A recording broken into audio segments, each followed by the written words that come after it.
हम लोग बात करेंगे कैल्शियम के बारे में। तो कैल्शियम आखिर काम क्या करता है? जैसे कि हम लोग बचपन से पढ़ते आए हैं, कैल्शियम हमारी हड्डियों में होता है और वो हमारी हड्डियों को मजबूत करता है। तो जैसे हमारा जो बोन्स होता है वो ऐसे एक स्ट्रक्चर होता है जिसमें बहुत सारा खोखला खोखला होता है। अगर उसमें कैल्शियम नहीं रहेगा तो वो क्या होगा, वो स्ट्रक्चर कमजोर हो जाएगा, क्योंकि उसके अंदर जो मतलब बोन का सेल्स होता है ना, उसके अंदर वो कैल्शियम डिपोजिट होके उसमें इंटरलिंकिंग बना करके वो उसको मजबूत बनाता है। तो जनरल हम आज बात करेंगे कि कैल्शियम का क्यों फीमेल में इंपॉर्टेंस होता है। तो जैसे कैल्शियम का इसलिए इंपॉर्टेंस होता है क्योंकि कैल्शियम अगर फीमेल्स नहीं खाएंगी, उन फीमेल्स में एक हार्मोन होता है ईस्ट्रोजन, जब उसकी डेफिशिएंसी हो जाती है तो जो कैल्शियम का मेटाबॉलिज्म है वो कम हो जाता है। तो इसलिए हम लोग देखेंगे कि जब कोई फीमेल्स जो कि बूढ़ी हो जाती हैं या जिनको मेनोपॉज हो जाता है, उनको कैल्शियम की डिफिशिएंसी की वजह से वो लोग कंप्लेन करती हैं कि हमें बोन पेन हो रहा है। तो उन लोगों को कैल्शियम का सप्लीमेंटेशन लेना चाहिए, क्योंकि कैल्शियम का मेटाबॉलिज्म नहीं होने की वजह से वो क्या होता है कि हड्डियां कमजोर होती है। हड्डी देखने में एक स्ट्रॉन्ग स्ट्रक्चर है, लेकिन ये क्या बोलते हैं, मतलब पूरा ही लाइव है, ये हमेशा अपने आप को बदलते रहता है। मतलब उसके अंदर हमेशा मेटाबॉलिज्म चलता है। जैसे कैसे सुनते हैं हम लोग कि सांप होता है, सांप का कवच होता है, तो वो सांप हमेशा अपने कवच को हटाते रहता है ताकि नया कवच आए। उसी तरह हमारा बोन भी हमेशा रिमॉडल होते रहता है ताकि वो पुराना बोन सेल्स हट जाए और नया बोन सेल्स आए। तो उसी तरह जो है हमारी हड्डी भी हमेशा रिमॉडल होती रहती है। तो उस रिमॉडलिंग के लिए बहुत इंपॉर्टेंट होता है कि हम लोग कैल्शियम सप्लीमेंटेशन ले। तो ऐसे तो कैल्शियम दूध में भी मिलता है, तो हम लोगों को चाहिए कि हम लोग दूध भी, फीमेल्स को बहुत जरूरी है पीना। लेकिन अगर आपको बोन पेन हो रहा है, आपको ऐसा लग रहा है कि पैर में, मतलब हम लोग के लोकल लैंग्वेज में जो बोलते हैं टेटनी हो रहा है, टेटैनी हो रहा है, या फिर फीमेल्स बहुत बार कंप्लेन करती हैं कि ऐसे सुबह उठते हैं तो ऐसे हाथ ऐसे जाम हो जाता है, या फिर ऐसे लिटिल फिंगर ऐसे करके खोलने पे कट से आवाज करता है। तो अगर आपको ये सब कंप्लेन है, या फिर रात में आपको उठना पड़ रहा है, और आपको बहुत लग रहा है कि 12 बजे रात को आप सो गए हैं और सो के उठ रहे हैं और आपको लग रहा है कि पैर में एकदम कस के दर्द हो रहा है, बेचैनी हो रहा है, आप पैर को पटक रहे हैं, तो ये सारा निशानी है कि आपको कैल्शियम की डेफिशिएंसी है, आपको कैल्शियम सप्लीमेंटेशन चाहिए। और अगर आप ये चीज बहुत मतलब देखिए जादू की तरह काम करेगा। अगर आपको पैर में बहुत ज्यादा दर्द है और आप उस टाइम 2-3 कैल्शियम का टैबलेट खा लीजिए, आपको पक्का से पक्का आराम मिलेगा। मतलब ये क्योंकि वो कैल्शियम की डिफिशिएंसी की वजह से फीमेल्स में बहुत कॉमन है। पहले तो लोग प्योर दूध पीते थे गाय का, तो उसमें क्या होता था कि कैल्शियम जो रहता था डेफिशिएंसी वो कम मतलब नहीं हो पाता था, वो रिक्वायरमेंट पूरा हो जाता था। लेकिन अब जो जमाना आ गया, हम लोग सब कुछ पैक्ड पी रहे हैं, सारा कुछ कैसे बन रहा है, केमिकल से बन रहा है कि ओरिजिनल, ये हम लोग को नहीं पता है। तो क्या होता है कि अगर हम लोग दूध पी भी रहे हैं तो क्या हो जा रहा है कि उससे हम लोग को जो इम्पोर्टेंट न्यूट्रिएंट्स है वो नहीं मिल पा रहा है। तो जिसकी वजह से क्या होता है कि कैल्शियम की डेफिशिएंसी हो जाती है। तो हम लोगों को ये चीज ध्यान देना है कि अगर हम लोग को लग रहा है कि हम लोग को कैल्शियम डेफिशिएंसी है, तो कैल्शियम खाने में शर्माना नहीं चाहिए और कोशिश करना चाहिए कि नेचुरल फॉर्म का कैल्शियम खाएं। मतलब कंपोजिशन देख के कि ऐसा कुछ कॉम्बिनेशन जिससे गैस्ट्राइटिस कम हो, इसके लिए आप अपने डॉक्टर से बात कर सकते हैं कि हमें कौन सा कंपोजिशन खाना चाहिए। उसके बाद हम लोग ये देखेंगे कि आखिर प्रेगनेंसी में क्यों कैल्शियम की जरूरत होती है। तो जैसा कि प्रेगनेंसी में कैल्शियम की जरूरत होती है इसलिए भी कि बच्चे की जो हड्डियां होती हैं वो भी माँ का कैल्शियम है वो जाएगा प्लेसेंटा में, प्लेसेंटा के ब्लड के थ्रू बच्चों में जाएगा। तो क्या होगा कि कैल्शियम जो है वो हमारा बच्चों में जाएगा, तो बच्चे की तित बनेगी, उसकी हड्डियां मजबूत होगी, उसको बाद में भी मतलब ये होगा। लेकिन अगर फीमेल में कैल्शियम की डिफिशिएंसी होगी तो गॉड ने ऐसा कुछ बनाया हुआ है कि फीमेल में भले डिफिशिएंसी हो जाए, फीमेल की भले हड्डियां कमजोर हो जाए, लेकिन उस बच्चे का रिक्वायरमेंट पूरा होगा। तो इसलिए क्या होगा, मतलब उसके माँ के इस पे बच्चों को मिल जाएगा। तो माँ का भले खत्म हो जाए लेकिन बच्चों को मिल जाएगा। तो इसलिए हम लेडीज लोग को बोलेंगे, जो भी प्रेग्नेंट फीमेल है उन लोगों को बोलेंगे कि काइंडली आप लोग कैल्शियम सप्लीमेंटेशन ले। उसके साथ ही दूध, पनीर, जो भी मिल्क प्रोडक्ट है, अगर आपको नहीं पसंद है तो दही खाइए। मतलब कुछ भी आप उस चीज को कंज्यूम कीजिए जो कि कैल्शियम रिच फूड होते हैं। ताकि आपको डेफिशिएंसी नहीं हो। बच्चा तो किसी तरह ले ही लेगा, और अगर आप डेफिशिएंट होगी, अगर आप ही में नहीं है तो बच्चे में तो और भी डेफिशिएंसी हो जाएगी, तो बच्चों की हड्डियां कमजोर हो जाएंगी। और यही नहीं, अभी मैं जैसे कि बोन के बारे में बात कर रही थी, उसी तरह सिर्फ कैल्शियम हड्डियों में नहीं, कैल्शियम जो होता है एक मैसेंजर होता है, मतलब मैसेंजर मतलब कि एक जगह के सिग्नल को दूसरे जगह के सिग्नल तक भी पहुंचाता है।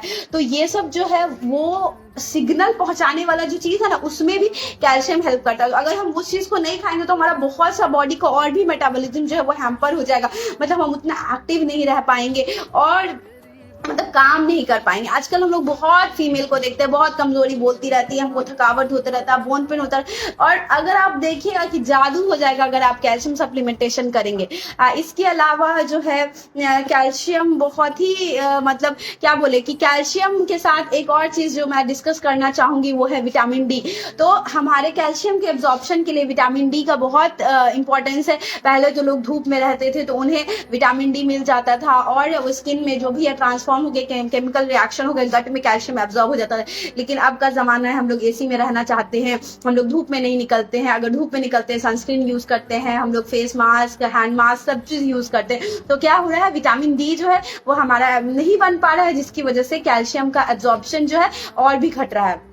तो ये तो हम बताएं आपको इसके बारे में कि प्रेगनेंसी और लैक्टेशन में क्या है। इसके साथ साथ मैग्नीशियम का भी कैल्शियम के मेटाबॉलिज्म में है।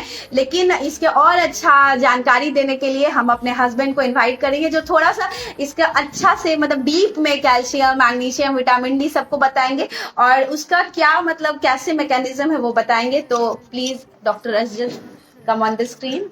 Hello friends, thank you doctor साहब, आपने बहुत अच्छा पब्लिक अवेयरनेस के लिए कैल्शियम, मैग्नीशियम, विटामिन डी के बारे में बताया। तो कैल्शियम हमारे बीच जो है सिर्फ बोन तक लिमिट नहीं रहता, ये बात याद रखनी है। हमारे हेड टू टो तक हर एक ऑर्गन का एक एक पार्ट कैल्शियम बनाता है, ये इंपॉर्टेंट चीज है याद रखने का। और जो जहां तक मतलब सप्लीमेंटेशन की बात मैडम ने की, तो आप सप्लीमेंटेशन नेचुरल फॉर्म में भी यूज कर सकते हैं और केमिकल फॉर्म में भी यूज कर सकते हैं। नेचुरल फॉर्म में आपको बहुत सारा जो फूड है या फूड सप्लीमेंट्स है वो अवेलेबल है, जैसे कैल्शियम अवेलेबल है मिल्क्स में है, ग्रीन लीफी वेजिटेबल्स में है, आलमंड हम लोग खाते हैं उसमें है, मैग्नीशियम बहुत ज्यादा है डार्क चॉकलेट में है, पालक में है, एवोकाडो में है, और सबसे अच्छा है कि कद्दू का जो बीज होता है उसमें है। एक विटामिन डी के बारे में मैडम ने बताया कि विटामिन डी है, जैसे अंडे का जो मतलब यॉक होता है, एक यॉक उसमें पाया जाता है, दूध में या दूध का जो जितना प्रोडक्ट रहता है उसमें पाया जाता है, सालमन फिश रहता है उससे बहुत एबंडेंस में पाया जाता है विटामिन डी। सबसे ज्यादा मशरूम में पाया जाता है, मशरूम में हम लोग जानते नहीं है। मशरूम बनाने का एक नया तरीका आपको बताते हैं, जिसकी वजह से आपके जो डाइट में है विटामिन डी की डिफिशियंसी ऑलमोस्ट नहीं रहेगी। आप विटामिन डी की डिफिशियंसी को नेचुरल फॉर्म में पूरा कर सकते हैं।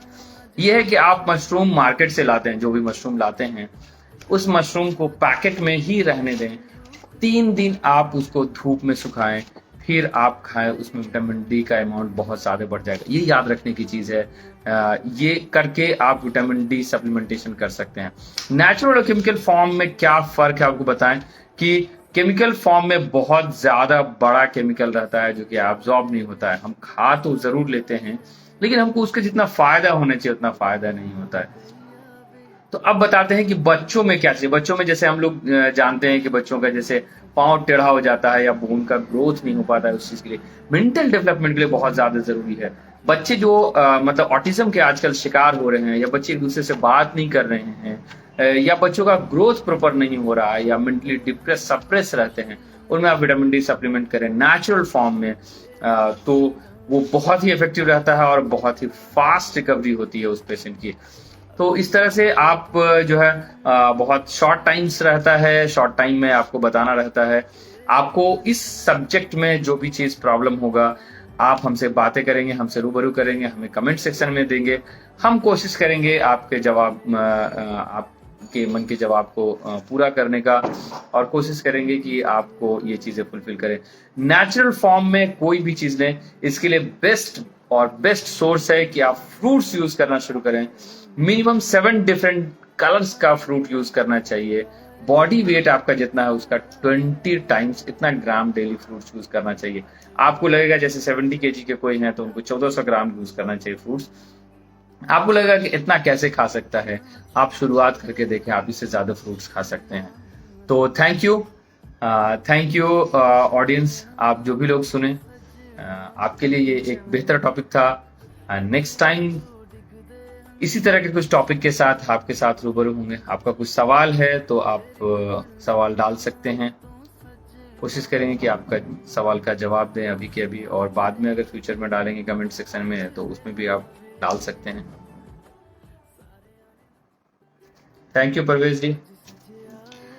एक चीज हम और डिस्कस करना चाहेंगे, हम आप एक और चीज हम ऐड करना चाहेंगे कि अगर प्रेगनेंसी में फीमेल्स को कैल्शियम की कमी होती में कैल्शियम की अगर आपको डेफिशिएंसी होती है तो उसकी वजह से बहुत बुक में हाइपोथेसिस लिखा हुआ है कि उसकी वजह से आपको एक्लेम्शिया हो सकता है। और मैंने इस चीज को बहुत सारे पेशेंट में देखा। एक्लेम्शिया क्या होता है ना कि प्रेगनेंसी के दौरान पेशेंट का क्या होता है, बीपी बहुत ज्यादा बढ़ जाता है और उसकी वजह से चमकी, सुनते हैं ना प्रेगनेंसी है और प्रेगनेंसी में चमकी आ रहा है, तो वो चीज बहुत ज्यादा मतलब होने लगता है कि चमकी हो जाता है, बीपी का बढ़। तो ये छोटा सा चीज को अगर हम सप्लीमेंट कर लेंगे तो इसकी वजह से कितनी बड़ी बीमारी बच जाएगी, से बच जाएंगे हम लोग। मतलब जो बहुत सारी फीमेल्स रहती हैं जो मतलब आप देखें कि 9 महीने कुछ नहीं खा रही हैं, ना कोई एएनसी करवा रही है, ना किसी डॉक्टर से मिल रही हैं, और अचानक से 9 महीना पे आ रही है आपके यहाँ और बीपी बढ़ा हुआ है, पूरा चेहरा में स्वेलिंग है, हाथ पैर का पूरा स्वेलिंग है, एकदम अनकॉन्शियस है, बीपी बढ़ा हुआ है और बताएंगे लोग की चमकी का हिस्ट्री है।